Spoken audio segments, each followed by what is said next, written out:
آپ سنیے گا، روایت میں عجیب جملہ ملا کہ حضرت حزام جب سفر پہ تھے، یہاں ٹھہر گئی گا، حضرت حزام سفر پہ گئے ہوئے، سفر پہ موجود ہیں، احباب موجود ہیں.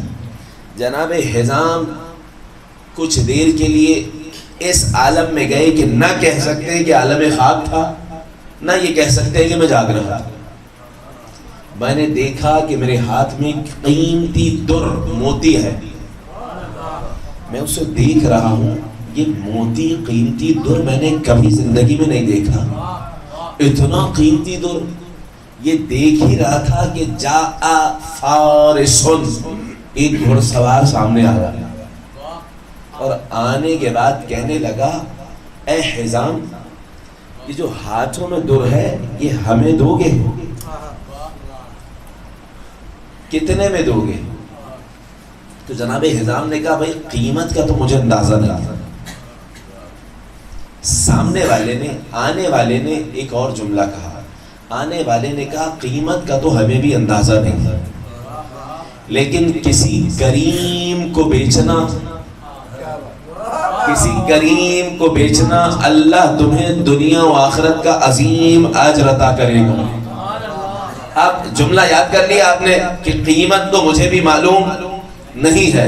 اس جملے کو ذہن میں رکھیے گا، سنیے گا، قیمت مجھے بھی معلوم نہیں ہے. آنے والے نے کہا فارس جو گھڑ سوار تھا، حضرت عقیل کہ حضرت عقیل گئے ہیں حضرت حزام کے پاس. جناب حزام، وہ میں روایت پیش کروں گا، جناب حزام سفر میں ہی ہے. اب سفر میں تلاش کر رہے ہیں کسی معبر کو.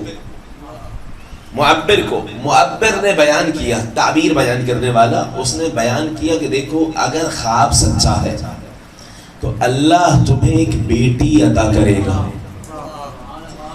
جس کی شادی اس سے کرنا جو امیر ہو، جو کریم ہو.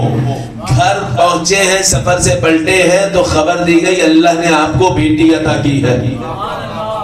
بیٹی کا نام فاطمہ رکھا، کنیت ام البنین رکھی. اسی وقت ام البنین رکھی، بعد میں دوبارہ امیر کائنات نے وہی والی کنیت امیر کائنات نے بھی عطا کی. بیٹی عطا ہو گئی. اب یہاں پہ جس دن جناب عقیل آئے ہیں تو جناب حزام کو اب وہ یاد آ رہا ہے خواب.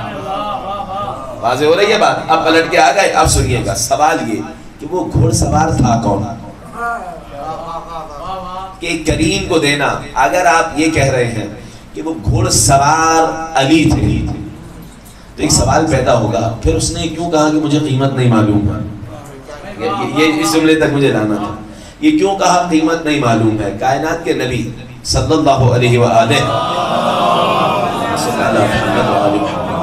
پیغام دینا چاہ رہا ہوں، توجہ کیجئے. کائنات کے نبی نے کہا المرأة لا قیمت لها طالحها و صالحها. خاتون عورت جو ہوتی ہے اس کی کوئی قیمت نہیں ہے. کیا مطلب؟ صالح ہو یا صالح نہ ہو، اگر نیک و صالحہ و مومنہ ہوگی تو دنیا کے قیمتی ترین سونا چاندی ہیرا اس کی قیمت نہیں ادا کر سکتے. دنیا کی بڑی سے بڑی دولت نیک صالحہ مومنہ خاتون کی قیمت ادا نہیں کر سکتے. اور اگر نیک صالحہ نہیں ہے تو پھر مٹی بھی اس کے آگے بہتر ہے. اس کا مطلب آنے والا فارس گھوڑ سوار امیر المومنین تھے جنہوں نے کہا اللہ تمہیں جو بیٹی عطا کرے گا ایسی باکردار ہوگی کہ دنیا میں اس کی کوئی قیمت نہیں ادا کر سکتا.